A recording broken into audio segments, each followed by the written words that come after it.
Hi, my name is Riley Allen. This is my review of Chapter 1 of The Hunger Games.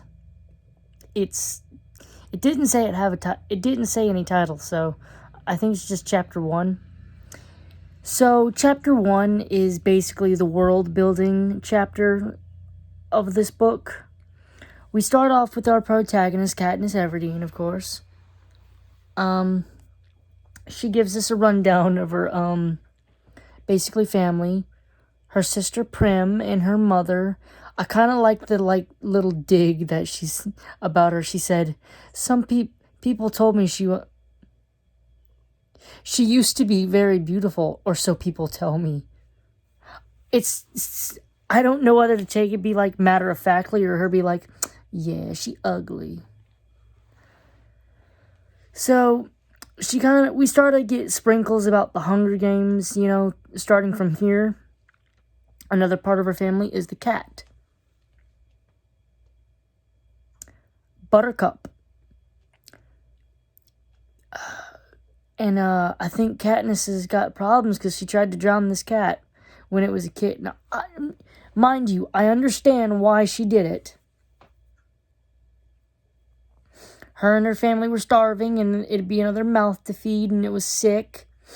But I'd have just probably yoinked it up and threw it through, or not through it, but I'd have just yoinked it and brought it to a completely different part of town, I guess. I wouldn't have drowned it. And then she says, "He always hisses. He must remember that I was trying to drown him." Yeah. I don't think that would be forgotten very easily, buddy. I don't think it'd be forgotten. I'm not forgetting the person who tried to drown me. I'm telling you that. I'm not forgetting. She says the relationship now is she gives him the entrails of her gutted animals that she hunts, and he doesn't hiss. She gets some cheese, some goat cheese, I think, and from their goat, and some basil leaves, and brings it out into the woods. She explains the fence that's supposed to be electric, but it's not, and she says it's to keep out the predators, and it's, of course, that's what they told them, but it's less to keep out the predators and more to keep in the fucking people in the district.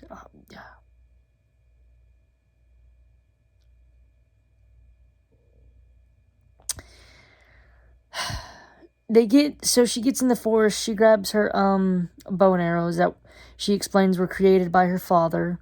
We get some exposition that her father died when she was like 11 in a mine accident. He was blown up, there wasn't a body to bury.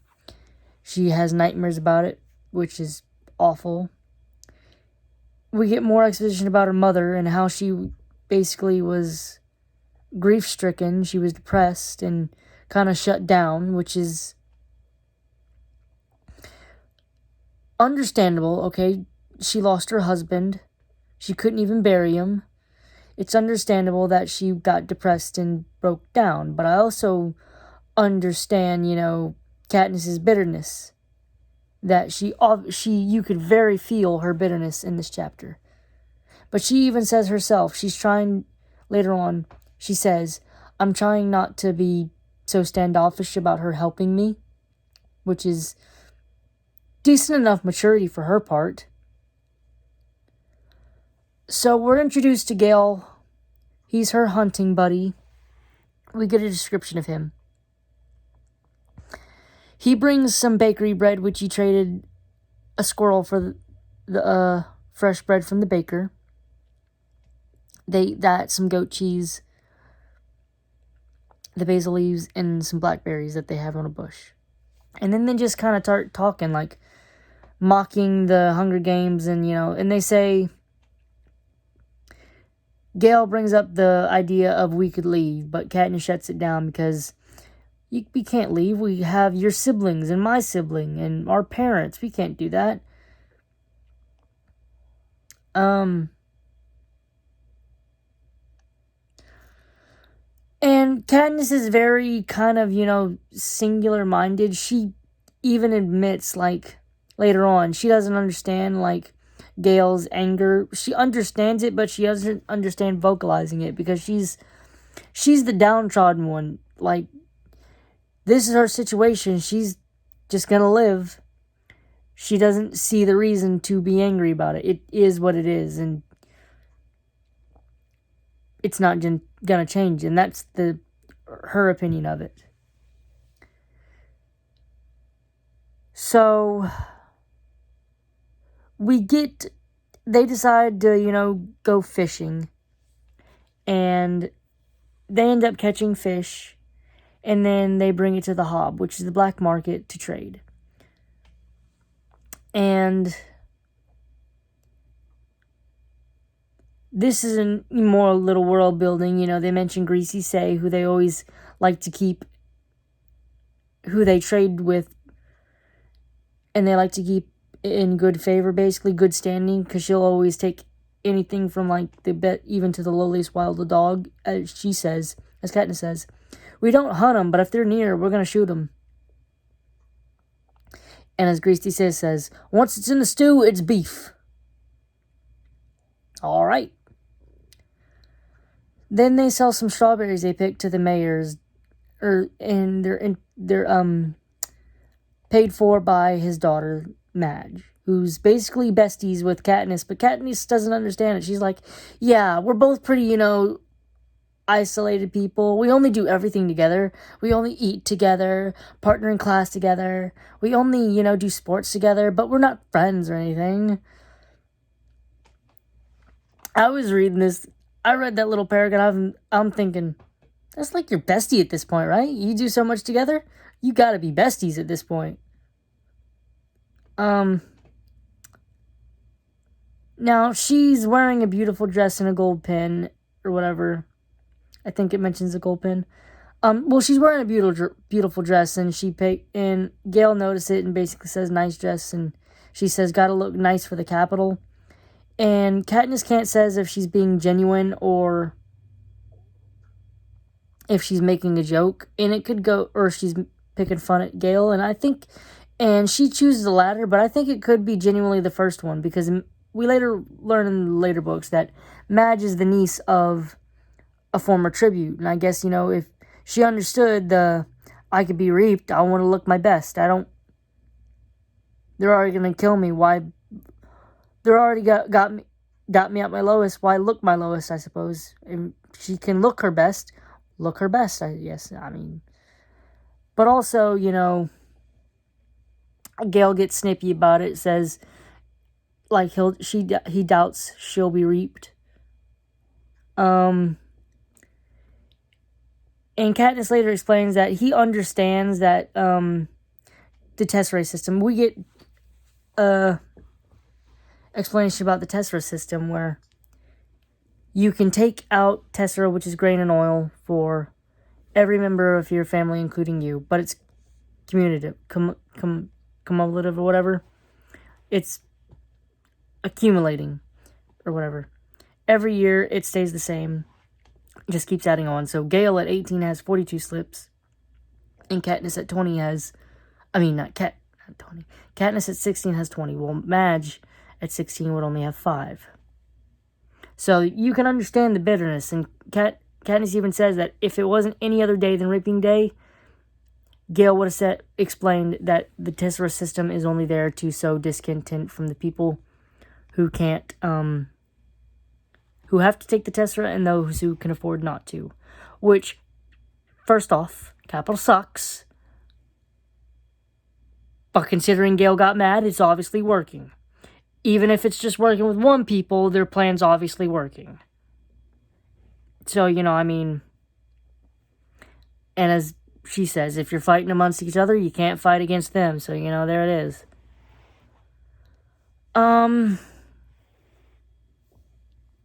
So Katniss gets home, washes up and puts on one of her mother's dresses. And this is where she basically says, I'm trying to get better about accepting her help, especially since this is one of her old dresses from her old life. We find out that her mother was from the merchant class, the good part of the town, basically, and left the merchant town to live with Katniss's father, who was a miner. And as I mentioned, died in the mine accident. So, this is Prim's first reaping. She's only in there once. And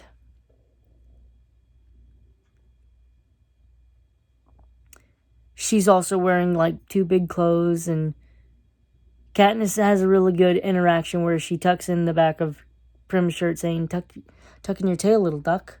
Oof. So they bring him. So then they go to the square where the reaping is going to take place. And they're all lined up, from oldest to youngest in rows, basically, by age, the 12-year-olds in the bottom, far back, and the 18-year-olds at the front. And then you got the parents, huddling, basically. And then you got the pieces of shit who are taking bets on who's going to get reaped. And statistically speaking, since they've only had 2 victors, we find out, they're definitely betting on whose child is going to die. I don't know who these people are, but they suck. Period. So we're introduced to the mayor who, well, we're not really introduced to him, but we're introduced to he basically comes on stage, reads out the history of Panem, the propaganda, all the good propaganda. We're introduced to Effie Tinkett, who's the escort, and she's going to be the one calling the names. We're introduced to our only surviving victor, Haymitch Abernathy, who's drunk, and, as Katniss says, is currently making District 12 a laughingstock, and I'm just like, I doubt it. I think the Capitol is going to be laughing. From what little I've learned about the Capitol in this chapter, without further knowledge, like, from this chapter alone, you can bet that the Capitol's laughing at him, but with further knowledge, because I've read all 3 main books, I can assure you that even without Haymitch, the Capitol would be laughing. Even if Haymitch was sober, the Capitol would be laughing. But you could basically infer something of this from, like, the little we've learned about the shittiness of the Capitol so far. They'd probably laugh either way. Also, if we don't really... She mentions, the Hunger Games is basically... They reaped a boy and girl from all 12 districts. And they're meant to kill each other until one's alive. And this is punishment for the rebellion, which the 13 districts rose up and the 13 was obliterated. And this is, them mocking them, saying, you can never rebel, because you can't even protect your children. We kill 23 of them every year. And if you try to rebel, you'll just go out like 13. And then we'll continue at 11 with 22 tributes from 11 districts. Side note, I'm just now realizing 13 districts, 13 colonies, 13 original colonies. That's all right.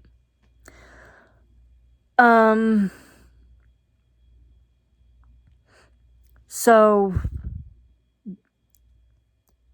then Effie proceeds to do the reaping and pulls out the girl's name first, and it's not Katniss, it's her sister Prim, which, basically shows that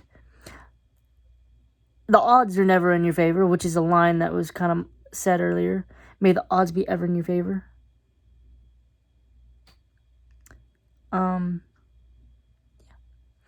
As Katniss stated, Prim only had her name in once. And, we learn further, I guess this is kind of why Madge was like, why I'm kind of over the fence that Madge might have been serious about wearing a pretty dress to the Capitol, because, like, if she has a pretty dress, wear that pretty dress. You're already at your lowest, if you're at your lowest, you don't want to basically look your lowest, I suppose, what my thinking is, so... And she has the knowledge that her aunt was reaped, and I'm assuming her aunt is of the same understanding as her, so she was reaped without, having taken out Tesserae. So she at least knows, the odds are low, but they're there, and as they're proved, they were really there because Prim was in there only once. And side note, that was a perfect way to end the chapter with Primrose Everdeen being called, because now it makes me want to turn the page, read chapter 2.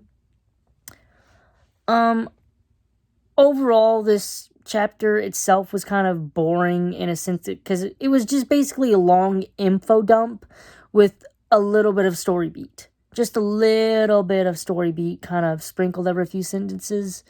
But it was mostly just a bunch of info dump to help world build in a short amount of time, which is okay, fair.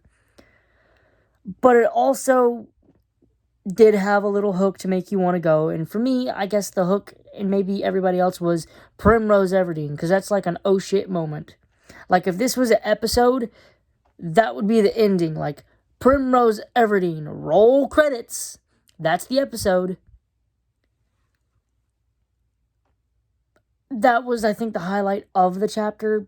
My least favorite, as I said, is just kind of like the info dump. But, you know, it had to happen. It has to happen. Also, I've read all three of the main books, and I've read the prequel, A Ballad of Songbird and Snakes, and I've watched the movies. And I wasn't a Gale fan, so to say, but I've seen the hatred of this man in the fandom. Just from, like, chapter 1, he just seems like...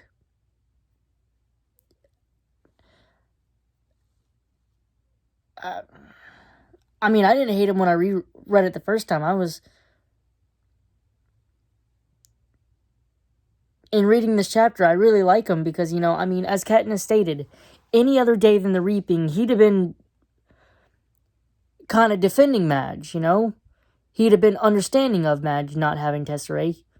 But as it was the Reaping and he had 42 slips in, he's not going to be understanding, which is very fair. His death sentence could be signed that day, you know? And also, you know, he's 18. He's had to provide for his family, you know? Maybe the bad parts of Gale's going to come later in this book or later in the series, but this chapter, Gale's kind of